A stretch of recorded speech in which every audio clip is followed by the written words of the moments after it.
Tell me about the folklore in your country. In the Philippines, there's these very popular otherworldly beings called Encanto, Maligno, or Lamang Lupa. The term vary in every region, and they come in different shapes and sizes. When these monsters find someone desirable, or when they fell in love with a human, they will abduct them and replace them with a banana log with a little illusion magic. That log will act sickly and then slowly die. The abducted will then be fed black rice so they can never escape their world. Feast of Bodmin. Bodmin is the name of a moor near where I grew up. It's supposed to be a black panther with yellow eyes, possibly escaped from a zoo or traveling circus or some eccentric's private menagerie.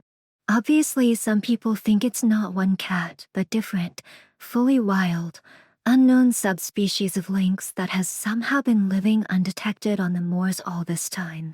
Supposedly mutilates livestock, and hikers hear hisses/growls in the mist, etc. Wisconsin, the Wendigo, also prevalent in Minnesota and Canada. Wendigos are malevolent spirits. Their name roughly translates to the evil that devours mankind. When a person resorts to cannibalism as a form of sustenance, whether out of desperation, like the Donner Party, or psychosis, like Jeffrey Dahmer, that person becomes vulnerable to possession because they've committed the ultimate taboo. Circumstances are irrelevant. This segues into a rather easy possession by the spirit. When the person in question becomes possessed, they're driven into a state of extreme psychosis, always hungry. Then over time, the spirit consumes the host, specifically their soul, until there's no humanity left in the host.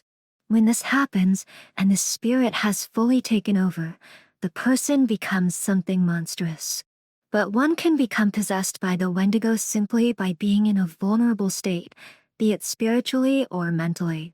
Not to mention the spirit is capable of influencing people, breaking them down, and even driving them mad, to the point where they may even commit cannibalism, which inevitably leads to possession. Now, if this isn't terrifying, then I don't know what is. I had a Mexican nanny when I was a kid. One dark and stormy night, we sat watching the storm and she told me to beware of La Llorona. According to my nanny, La Llorona was the poor indigenous mistress of a wealthy Spanish man and bore him 2 children. As time passed, he grew less enamored of her and spent less and less time with her and his family. One day, she was walking alongside the river with her children when they witnessed a wedding procession going from the church. The bride was a beautiful young woman from a wealthy family. The groom was her wayward lover. Angered and grief-stricken, she threw her children into the rushing river and watched them get dragged away, eventually drowning. Realizing what she had done, she threw herself into the river. She awoke outside the gates of heaven where the Virgin Mary was waiting for her. 3 times, she asked the woman, "Where are your children?" 3 times, she lied about where they were. The Virgin Mary then cursed her, saying, "You will not enter heaven until you've found your children." From then on, La Llorona walks alongside rivers and arroyos, crying out, "Ay, mis hijos. Ay, mis hijos. Ow, my children. Ow, my children." If she runs into children who are alone, she will assume they are hers and drown them.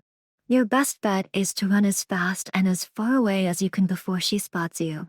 That story has haunted me for years.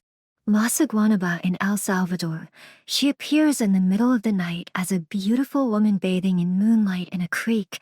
A man sees her and thinks he has a catch, but as soon as he tries to touch her or flirt with her, she turns around and has the face of a rotten horse skull and whips around enormous drooping pendulous breasts and slugs him across the face, knocking him out. In some versions, maybe she eats the guy, I'm not sure. There's another one that appears to be a little lost boy crying in the woods because he is lost and you try to help him. He actually has huge vampire fangs with a face like a bat. I forget the name for that one though. The Dullahan is a ghost-like fairy of Irish folklore. Its sighting is an omen of death. It rides a coach called the Quastbadhar, pulled by headless horses, and stops in front of those destined to die soon. The Dullahan is headless itself, usually carrying its head under one arm. Basically, it's the first iteration of the Headless Horseman story. The story in my local area is a bit sillier than scary. Near the Musconetcong River there have been alleged sightings over the years of the Mantis Man, a humanoid who looks like a giant insect. The two main theories, if you believe he exists, which is unlikely, are that he is either a failed experiment or an alien. Like I said, very silly, though I wouldn't want to run into an 8-foot-tall praying mantis in the woods. Orang Minak, the oily man in Malay. He's a shaman or a supernatural being entirely covered in tar or black oil.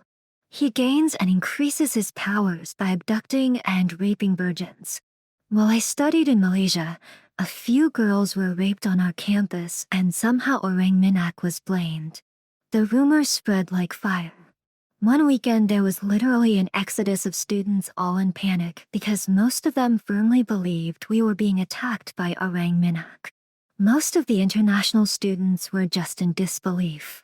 As a Trinidadian, growing up we were told not to go wandering off into the forests. Duans lived in the forests and were basically children that had their feet back to front.